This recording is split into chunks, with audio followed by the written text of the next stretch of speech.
नमस्कार मैत्रिणींनो. असे हे रसरशीत गुलाबजाम पाहिले की सगळ्यांच्याच तोंडांना पाणी सुटते आणि लहानांचे हे तर जीव की प्राणच आहेत. असे हे रसरशीत गुलाबजाम घरात तयार केले म्हणजे घरात एक प्रसन्न आणि आनंदाचे वातावरण तयार होते.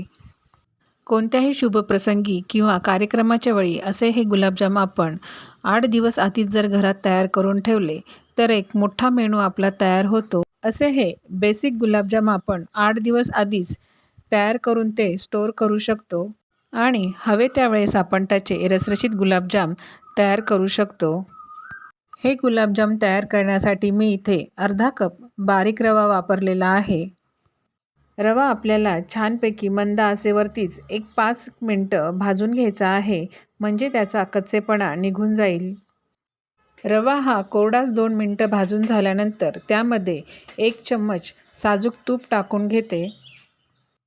साजूक तूप टाकल्यानंतर पुन्हा आपल्याला रवा 3 ते 4 मिनटं हा भाजून घ्यायचा आहे. हे गुलाबजाम मी रवा आणि खवा ह्या दोघांचे मिश्रण वापरून तयार करणार आहेत. असे हे गुलाबजाम आतून फारच जाळीदार तयार होतात. असे हे जाळीदार तयार झालेले गुलाबजामुन पाकात टाकल्यानंतर त्यामध्ये रस हा अगदी खोलपर्यंत शिरतो, त्यामुळे हे गुलाबजाम अगदी रसरशीत दिसतात. तुपात रवा भाजून आता 3 ते 4 मिनटं झालेली आहे. आता यामध्ये दूध टाकून घ्यायचे. आता मी यामध्ये थोडे थोडे करून पहिल्यांदा अर्धा कप दूध टाकून घेते. दूध टाकल्यानंतर आपल्याला रवा हा छानपैकी हलवून घ्यायचा, म्हणजे त्याची गुठळी तयार होणार नाही. अर्धा कप दूध हे रव्यामध्ये पूर्णपणे मुरल्यानंतर यामध्ये अजून अर्धा कप दूध टाकून घेते. ते देखील मुरेपर्यंत आपल्याला रवा हा शिजवून घ्यायचा आहे. असे मला 1 कप आणि वरती 1 टेबलस्पून एवढे दूध लागलेले आहे. दुधाच्या एवढ्या प्रमाणामध्ये रवा हा छानपैकी मऊसूत शिजतो.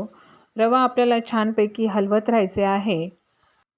दूध टाकल्यानंतर अगदी 2च मिनटात, म्हणजे या स्टेजला आपल्याला गॅस बंद करायचा.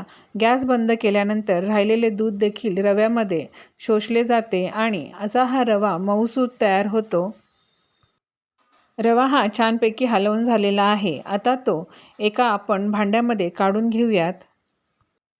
रवा असा हा थोडासा कोमट झाल्यावर त्याला आपल्या तळहाताने छानपैकी मळून घ्यायचे, म्हणजे तो सगळाच असा एकजीव त्याचा गोळा तयार होईल. निदान 2 ते 3 मिनटं तरी आपल्याला रवा असा छानपैकी चोळून घ्यायचा आहे. तयार झालेला रवा आपण झाकून ठेवून देऊया, म्हणजे तो अजूनच सॉफ्ट होईल. तोपर्यंत आपण येथे गुलाबजामसाठी लागणारा साखरेचा पाक तयार करून घेऊयात. पाक तयार करण्यासाठी मी इथे 1.5 कप साखर आणि 2 कप पाण्याचा वापर केलेला आहे. पाक तयार करताना तो देखील आपल्याला स्लो गॅसवरतीच तयार करायचा आहे. साखरेत पाणी टाकल्यानंतर आपल्याला ते एकसारखे ढवळत राहायचे आहे, म्हणजे साखर ही कढईला चिटकणार नाही. गुलाबजामसाठी लागणारा पाक हा आपल्याला फक्त असा मधासारखा हाताला चिटकला एवढेच त्याला शिजवून घ्यायचे आहे. त्याचा एकतारी पाक तयार करायचा नाही. त्यामुळे हा पाक आपला हा पटकन तयार होतो.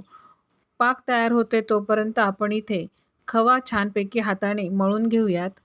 खवा देखील आपल्याला आपल्या तळहाताने छानपैकी 1-3 मिनटं तरी हाताने असा छान मसलून घ्यायचा आहे. असे केल्याने खव्यामध्ये छान एकसंधपणा येतो आणि आपण त्याचे गोळे हे सहज तयार करू शकतो. खवा हा अशा प्रकारे मळल्यामुळे त्याच्यामध्ये छान असा ओलावा येतो आणि शिवाय त्यातील तूप हे सगळे रिलीज होते.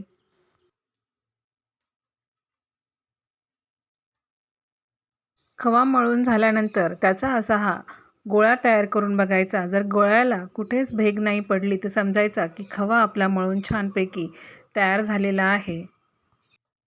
आता या खव्यामध्ये तयार केलेले रव्याचे मिश्रण टाकून घेतले. आता पुन्हा खवा आणि रवा आपल्याला मस्तपैकी मिक्स करून घ्यायचा आहे. खवा हा मळून मऊसूत तयार झालेला आहे आणि रवा देखील आपला शिजलेला आहे, त्यामुळे हे मिश्रण पटकन तयार होते. या मिश्रणाला छानपैकी बाइंडिंग येण्यासाठी मी कस्टर्ड पावडरचा वापर केलेला आहे. तुम्ही याऐवजी 1 टेबलस्पून मैदा किंवा 1 टेबलस्पून कॉर्नफ्लॉवरचा वापर केला तरी देखील चालेल. पण कस्टर्ड पावडर वापरल्यामुळे गुलाबजामला आतून हा फारच छान कलर येतो. तसेच गुलाबजामला वरतून देखील छान कलर येण्यासाठी मी इथे अर्धा टेबलस्पून साखर टाकून घेतलेली आहे. इथे मी पिठे साखरेचा उपयोग केलेला आहे. आता यामध्ये अर्धा टीस्पून बेकिंग पावडर टाकून घेते.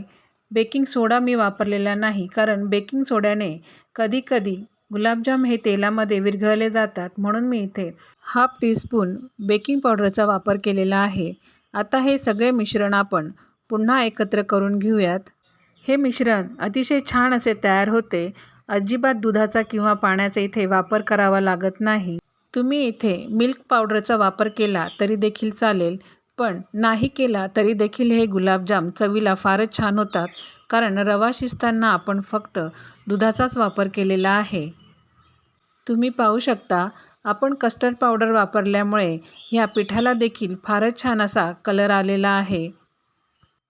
रवा आणि खव्याचे असे मस्त पीठ मळून तयार झालेले आहे. इथे साखरेचा पाक देखील तयार झालेला आहे.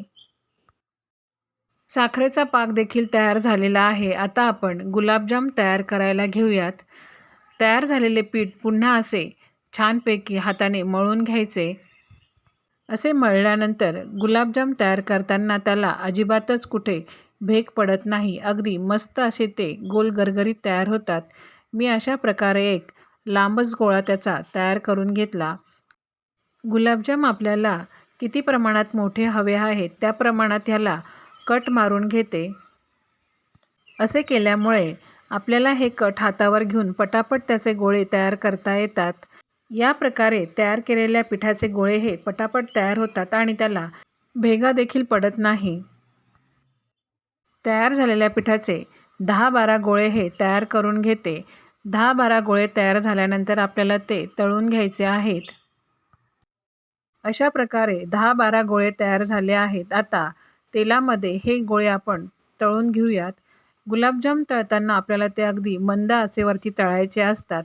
त्यामुळे 10-12 गोळे तयार झाल्यानंतर एक बॅच तळायला ठेवायची आणि बाकी तयार करायला घ्यायचे, म्हणजे आपला वेळ देखील वाचतो. पहा, तेल असे गरम झाल्यानंतर गुलाबजाम टाकायचे आणि कढई उचलून घ्यायची आणि असे हळूहळू हलवत राहायचे. त्याला चमच्याने हलवायचे नाही, नाहीतर गुलाबजाम हे तुटतात. गुलाबजाम तेलात टाकण्याच्या वेळी तेल आपले हे चांगलेच गरम झालेले पाहिजे. एकदा गुलाबजाम तेलात टाकले की गॅस हा स्लो करायचा आणि कढई ही अशा प्रकारे हलवत राहायची आहे. जोपर्यंत गुलाबजामचा कलर बदलत नाही तोपर्यंत कढई अशी हलवत राहायची आहे. एकदा गुलाबजामचा रंग बदलला की कढई गॅसवर ठेवून मंद आचेवरती गुलाबजाम हे होऊ द्यायचे, म्हणजे ते छानपैकी आतपर्यंत शिजले जातात. पहा, असा पिवळसर कलर झाला की कढई गॅसवर ठेवायची. त्यानंतर स्लो गॅसवरती गुलाबजाम हे होऊ द्यायचे. गुलाबजामला असा छानसा कलर आल्यानंतरच गुलाबजाम आपल्याला काढून घ्यायचे आहेत. असा कलर येईपर्यंत गुलाबजाम आपल्याला तळून घ्यायचे, म्हणजे ते पूर्णपणे शिजले जातात. गुलाबजामची प्रत्येक बॅच टाकताना सुरुवातीला तेल हे बऱ्यापैकी गरम झालेले पाहिजे, नंतरच गुलाबजाम तेलामध्ये टाकायचे. जर कमी तापलेल्या तेलामध्ये जर गुलाबजाम सोडले तर ते विरघळतील.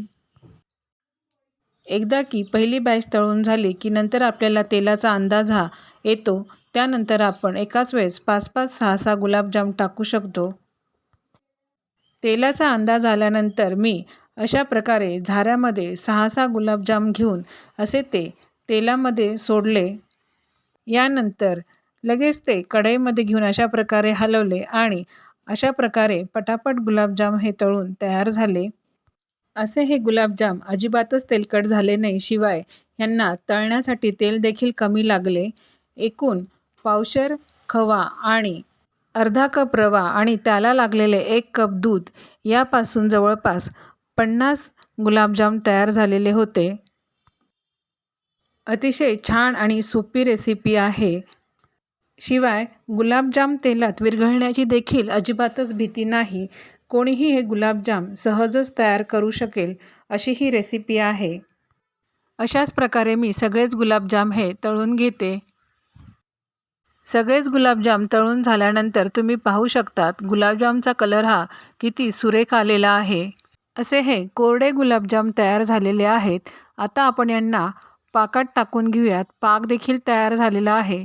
यामध्ये मी 2 वेलची आणि थोडीशी दालचिनी याची पूड टाकून घेतली.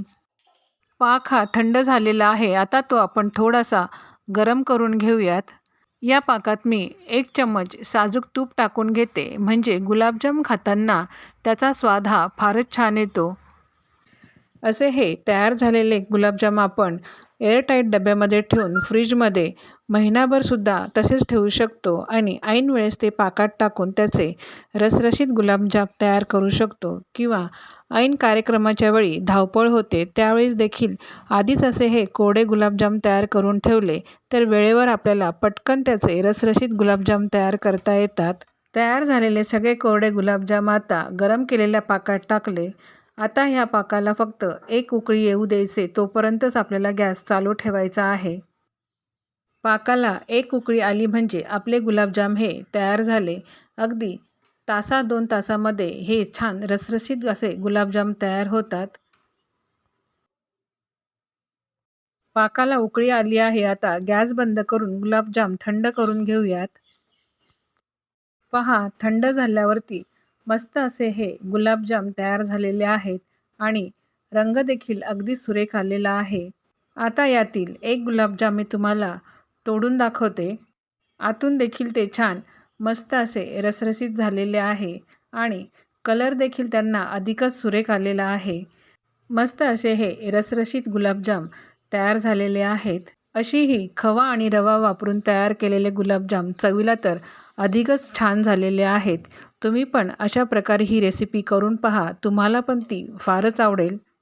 अगदी जाळीदार, स्वादिष्ट आणि मस्त सुगंधाचे असे हे गुलाबजाम तयार होतात. कोणताही गुलाबजाम बघितला तरीसुद्धा तुम्हाला तो आतून असा रसरशीतच दिसेल. अशी ही थोडी वेगळ्या पद्धतीची गुलाबजामुनची रेसिपी तुम्हाला कशी वाटली नक्कीच कमेंट करून सांगा आणि अशी ही रेसिपी करून पहा. रेसिपी आवडल्यास गीतूज खाद्य संस्कृतीला लाईक करा, शेअर करा आणि सबस्क्राईब करा. धन्यवाद.